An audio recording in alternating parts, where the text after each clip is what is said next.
繼最近大家出門逛街或者係刷手機，一定都見過呢套鋪天蓋地嘅宣傳力度誇張到令人無法忽視。你第一眼難免心生疑惑，咁平嘅套餐，邊個睇咗都想即刻入店嗰時，呢個分明係普通人嘅福利，但你有冇靜下心深入思考一件事？稻香前唔久先對外公布完整財報。集團全年計選金額高達6000萬港幣，業績缺口十分驚人。一家計選咁嚴重嘅餐飲巨頭，點解執意推出明顯低本嘅98元火粒套餐？我可以直白話你知，呢個絕非企業真心讓利市民，亦算唔上精妙破局營銷。呢個係一場殘酷嘅現金流套現遊戲，會將成個香港餐飲業拖入難以翻身嘅絕境。今日我會完整拆解呢套操作背後嘅全部真相，睇清香港餐飲深陷惡性內卷嘅全過程。你不妨靜下心回想2026年當下香港夜晚嘅真實景象。每晚8、9點，多數街道冷清蕭條，空晒程度堪比凌晨時分，空置商鋪上甚至超過正常營業嘅門店，市面氣氛一片低迷。可只要走到稻香門店門口，眼前就係完全截然不同嘅熱鬧光景。門店外顧客排起長龍，店內座無虛席，空氣中滿係火燙升騰嘅熱氣。店內坐住27出頭嘅年輕人，40、50歲嘅中年男女，仲有年逾7旬嘅長者。每張餐桌上堆滿肥牛、各式丸子同新鮮蔬菜，食客個個食得心滿意足。所有人都覺得自己佔到巨大便宜，帶嚟咗難得嘅實惠。但我哋不妨換算一下，98蚊喺香港本地可以做啲咩？呢筆錢或者只夠喺普通茶餐廳點一份乾炒牛河搭配凍飲，或者係連鎖快餐店一份普通扒飯，份量同體驗都十分有限。如今98蚊就可以喺配備空調裝修規整嘅大型酒樓享用2個鐘自助火鍋。從表面上睇，所有數吃灑都佔到便宜，勾畫咗實打實嘅勝利。我哋簡單核算一筆基礎成本表就可以發現，呢個定價違背基礎商業邏輯。香港餐飲業各項運營成本常年處於全球頂尖水平。我哋逐層拆分計算，先核算食材開銷。即使選用平價冷凍肉類、內地輸送蔬菜同低價貝類，一名成年人放開食量連續食用2個鐘，食材硬性成本最少30-40港幣，再算人力支出。如今招聘服務員洗碗工月薪16000至2萬港幣，招工難度居高不下。一間櫃布完整嘅門店需要數十名在崗員工分貼到每一位到店顧客身上，人力成本又要再增加20-30港幣，最後係壓垮商家嘅致命開銷門店。租金、水電同燃氣持續消耗，香港地產商議價能力極強，整體經濟低迷，商場租金卻絲毫冇下調空調、電磁爐、清洗餐具用水，雞每一項日常消耗都需要持續投入資金食材。人工、租金、水電4項搭加接待一位客人，綜合成本輕鬆超過120港幣。一部分門店綜合成本甚至逼近150港幣。套餐只收接待1名顧客，門店就要計選數10港幣選號持續供，持續累積單日到店客流1000人，單日計選金額便達到數萬港幣。月度計選數字觸目驚心，核心疑問隨之而來：一家全年計選6000萬嘅上市餐飲集團，點解持續推行呢種穩定計選嘅引流活動？企業管理層難道全冇盤算嗎？答案當然係否定嘅。大型連鎖集團嘅算計遠比普通數下灑更加精明，佢哋堅持推出低價套餐，自始至終只有一個核心目的。套言續命，想讀懂整套紫金操作邏輯，先要摸清香港大型連鎖餐飲通用運營模式。整套玩法嘅核心關鍵，在於面向食材供應商爭取超長貨款整期。普通街邊小型餐飲店進貨基本執行現款現貨，最長1星期結清全部貨款。大型連鎖集團採購體量偏大手持極長議價權，進貨唔會當場結清款項，常規供應商找期普遍60天。90天，部分合作商戶找期拉長至120天，即係話食客今日入口嘅肥牛食材，稻香要等到3-4個月後先支付貨款。講到呢度，你就可以徹底明白98元火粒套餐嘅真實作用。呢套低價活動根本無法依靠本身賺取利潤，核心作用係短期瘋狂吸納現金流、顧客支付嘅現金、信用卡扣款、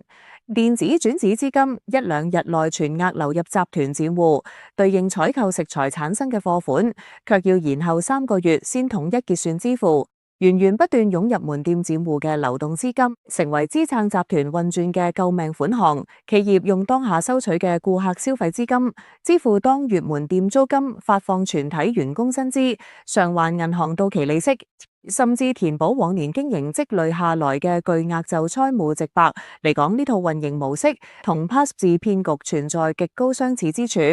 依靠新到店顧客支付嘅消費款，掩蓋過往持續產生嘅經營堆損，不斷向後推移債務繫負風險，延緩資金鏈鐵底斷裂嘅。到來只要每日仍然有大量顧客被98元低價吸引到店消費，現金流就唔會中斷，集團便能依靠呢筆就轉資金勉強硬撐，維持門店正常對外營業。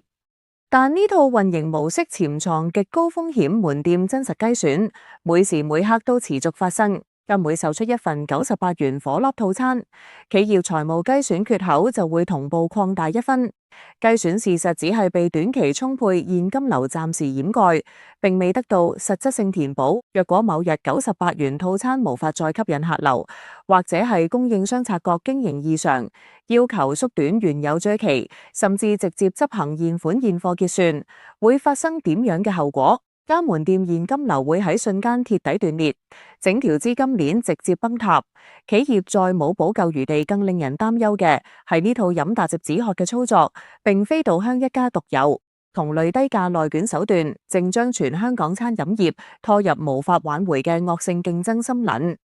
我哋不妨換位思考，一家財力雄厚、全港遍佈分店嘅上市連鎖集團，能夠將自助火鍋定價壓低至98蚊街對面，用心經營嘅本土小火鍋店應該點樣生存？小店老闆每日親自挑選新鮮牛肉，以豬骨長時間慢熬火鍋湯底，正常定價200港幣一份，完全匹配食材，人工同門店運營嘅合理成本。可當下經濟環境下行，市民收入普遍縮水，大眾對商品價格極度敏感。顧客企喺街口對比2間門店，一邊200蚊品質私房小店，一邊98蚊無限量連鎖酒樓，絕大多數普通市民都會選擇價錢更低嘅連鎖門店。一嚟本土小店客源持續流失，門店每日營業額斷崖式下跌，小型商戶冇大企業紅口選，亦無法憑藉採購規模向供應商協商超長貨款繳期。租金同薪資卻無法拖欠，長期營收不足，最終只能無奈選擇結業關門，結束多年餐飲經營。一家又一家特色本土小店接連倒閉，市場內僅剩少數大型連鎖互相低價內卷。呢個就係典型劣幣驅逐良幣嘅市場現象。大企業為咗維持自身生存運轉，依靠割喉式低價價格戰，一地壓支抵垮全部中小餐飲競爭。聚首呢段本地餐餘情手段，正逐步扼殺香港餐飲業獨有嘅業態多樣性同市井活力。我哋將觀察視角拉高，整體審視香港餐飲業陷入當下困局嘅根源。門店只能依靠98元低價火鍋逼勉強續命，並非短期市場波動問題，而係多層缺稿性發展難題持續疊加，長年累積形成嘅綜合行業危機。第一個難以逆轉嘅行業核心痛點，就係持續火熱嘅北上消費潮流。2023年兩地全面通關之後，每逢週末同法定節假日，大批香港市民自發前往深圳、廣州消費，背後核心原因係巨大性價比差距。喺內地門店享用1頓海底撈，完整周到服務，整體花費只有香港本地一半。喺深圳體驗高端烤肉套餐，總價甚至低於香港普通茶餐廳單人消費標準。內地大型商場規模廣闊，業態豐富齊全，食飲玩樂需求可以一站式滿足。香港市民前往大灣區內地城市消費，能夠充分感受到充足性價比同尊重。反觀留喺香港本地消費食客，經常遇到冷淡敷衍嘅門店服務。多數酒樓限定60至90分鐘用餐時長，店內座位排布擁擠嘅旅速，仲要加收1成服務費。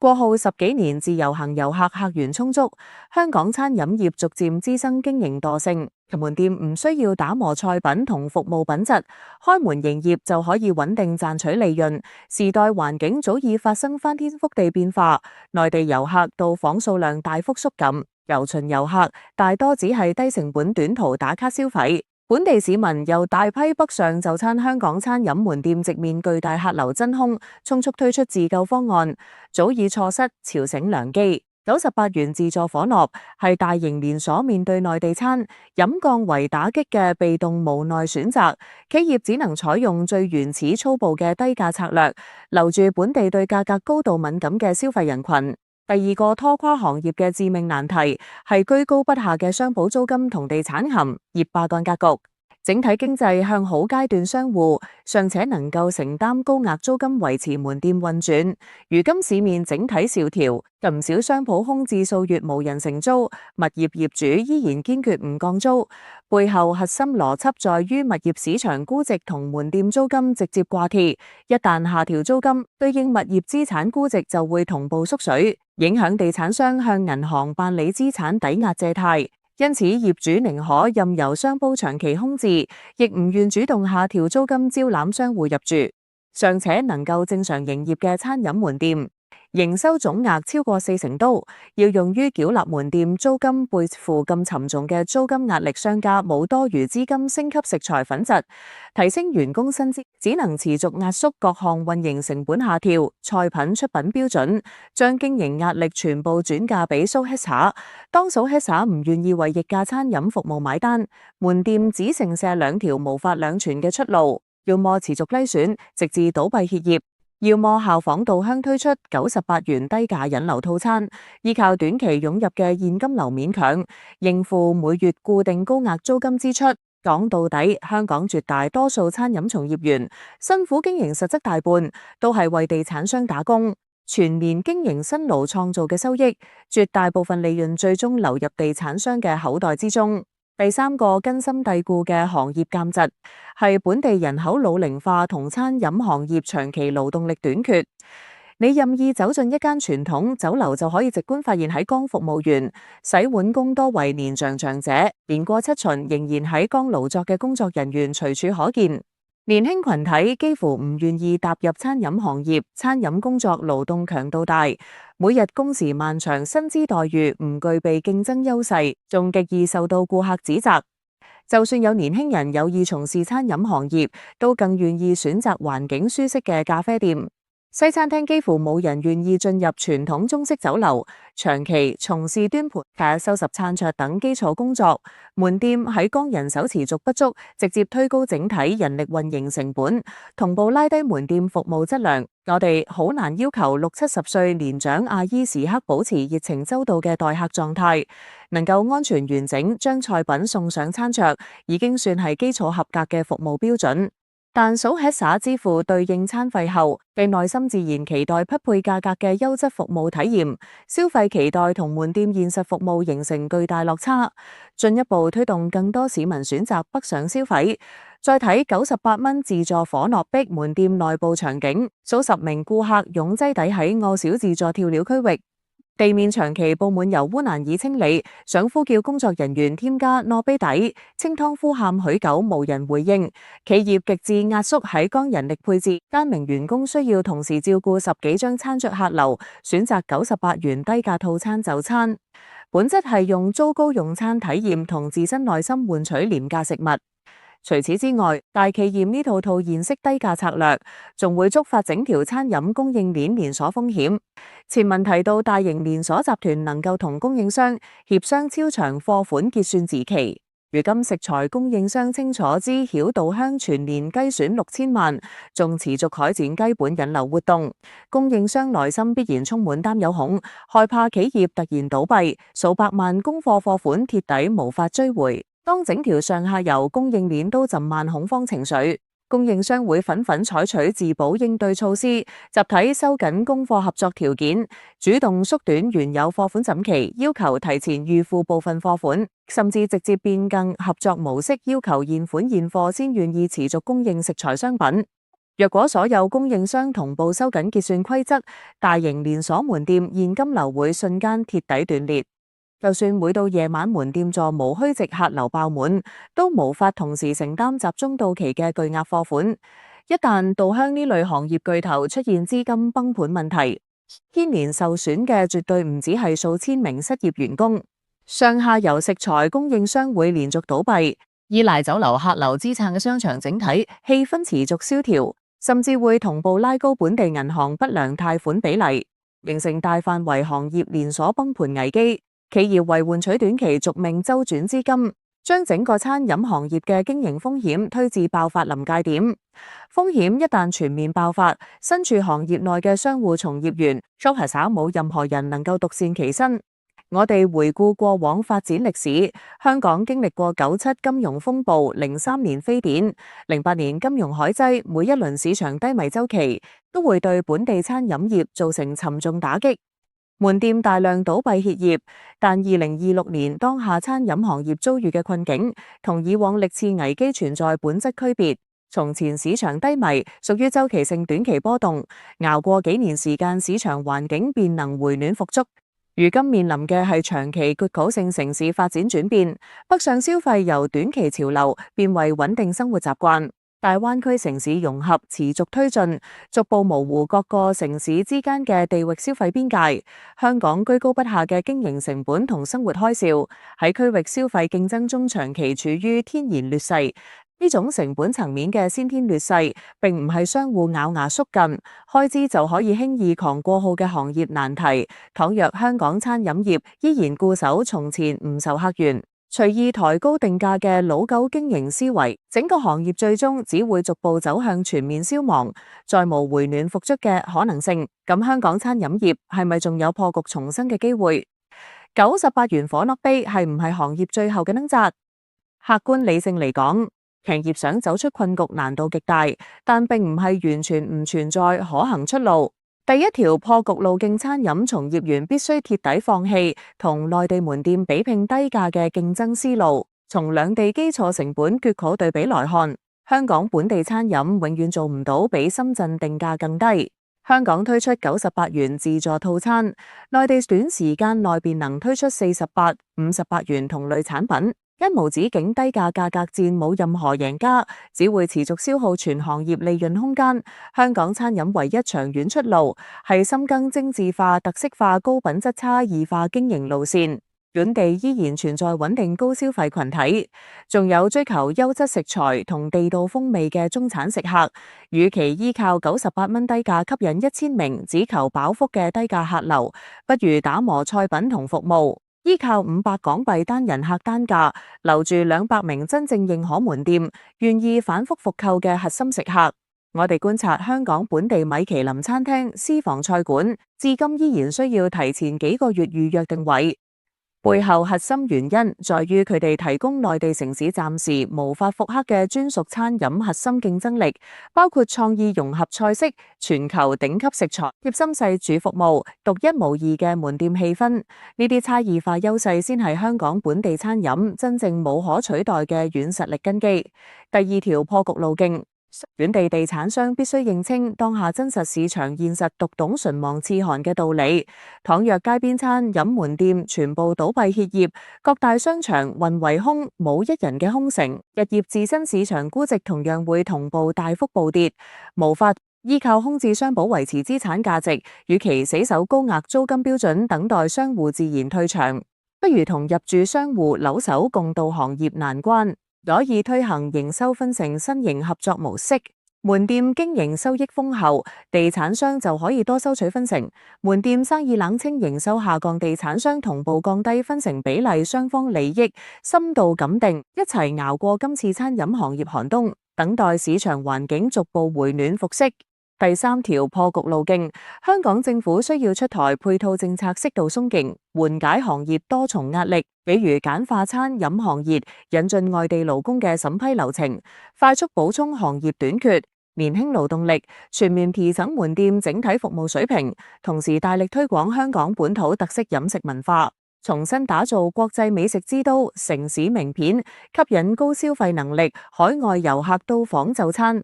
而唔係單單依靠消費能力有限嘅短途打卡遊客拉動本地餐飲營收。最後我哋傾下普通數 HISA 身處當下環境之中，每個人能夠做出啲咩實際行動。我完全理解當下大眾賺錢唔易，想平價就餐節省開銷嘅想法，無可厚非。但倘若每次外出就餐，只緊盯極致低價，頻繁光顧98元低價連鎖門店，或者係長期前往大灣區內地城市消費，最終承擔行業衰敗損失嘅依然係我哋自身。當香港街頭只剩千篇一律連鎖快餐同低價自助，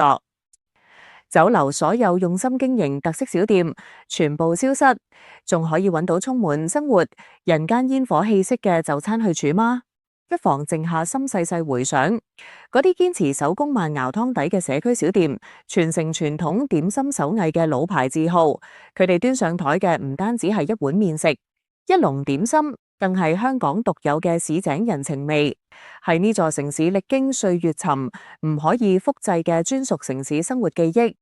若果你嘅日常經濟條件允許，不妨多留喺香港本地日常消費，主動發掘身邊踏實用心經營嘅本土小店，用自身消費做出支持選擇，以實際消費投票，留住嗰啲值得長久存續嘅本土特色餐飲門店。我哋再將視線轉返稻香集團6000萬年度雞選搭配98蚊引流火鍋套餐，佢如同一面清晰嘅鏡子，完整映照出香港餐飲業無奈又畸形嘅行業現狀。大型連鎖企業為套現續命選擇飲鮑止渴，依靠殘酷價格戰摧毀完整市場生態。呢套操作好似身患重病嘅病人，唔根治內在病灶，只係靠短期興奮劑換取片刻亢奮。短暫藥效褪去之後，只會係更加貼底、無法挽回嘅全面崩塌。2026年注定係香港餐飲業大規模洗牌調整嘅關鍵一年。我哋會親眼見證更多經營多年老店結業關門，亦會出現更多極端商戶自救手段。98元自助火鍋僅僅只係行業內卷嘅開端，後續或許會出現68元自助點心，甚至48元無限量自助燒酒等更低定價套餐，持續拉低本地餐飲消費底線。呢場商戶之間互相消耗嘅惡性內卷，最終會走向點樣嘅結局，當下冇人能夠準確預判。但有一點可以完全確定，香港民眾一向具備靈活變通、逆境求生嘅堅韌能力，獅子山下代代傳承嘅拼搏精神，如今正經歷前所未有嘅嚴峻現實考驗。過往無數次經濟低谷之中，香港都能夠走出困境，創造全新發展奇蹟。